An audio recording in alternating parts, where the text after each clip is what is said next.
ভাই ভাই যেই তো ধরা খাই। সারা জীবন কি জমি জমাই দেখবো? চাকরি বাকরি করে একটা বিয়ে শাদী করবো না?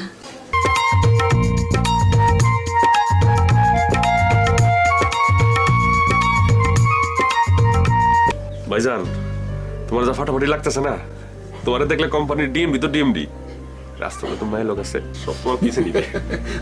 তবে ইমাম সাহেবের রেফারেন্সে যিনি এসছেন, তাহলে কি ওনাকে দিতে পারি? না, সেটা ঠিক হবে না। আমরা বরঞ্চ খোরশেদ আলম সাহেবকে নেই।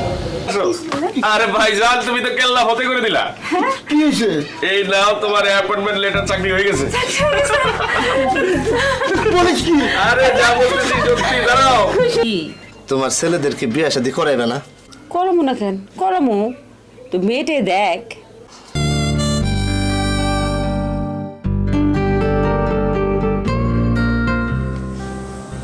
আপনি কি দেখেন অন করে? খুব সুন্দর। আপনিও অনেক সুন্দর। আমি তো তোমার যোগ্য না। কে বলছে আপনি কত ভালো চাকরি করেন? আমি তো তোতলা। এই তুই যা, বাকি এখান থেকে। তোর আমার সহ্য হইতেছে না। বাবু রাগ করো না, তোমার দুই পুত্র আমি রাজকন্যার সাথে বিয়ে দেবো। আমার নাম কুমু।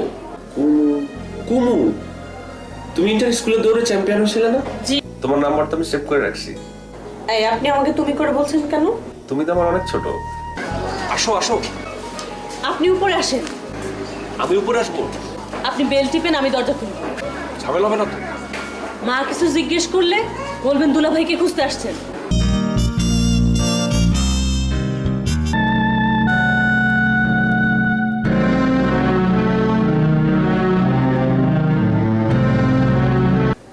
বসন্ত বাতাসে সই গো, বসন্ত বাতাসে বন্ধুর বাড়ির ফুলের গন্ধ আমার বাড়ি আসে।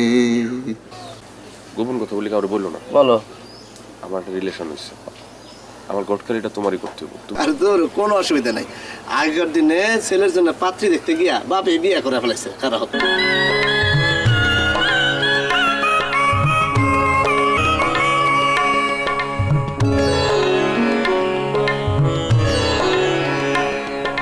তোমার বিয়ে করে তুমি খুশি? তুমি খুশি? আমি খুশি। তাইলে আমিও খুশি। আমি আছি তোমা। তুই চিন্তা করিস না বাজান, তোরে আমি খুব সুন্দর দেখে একটা মেয়ে বিয়া করামু।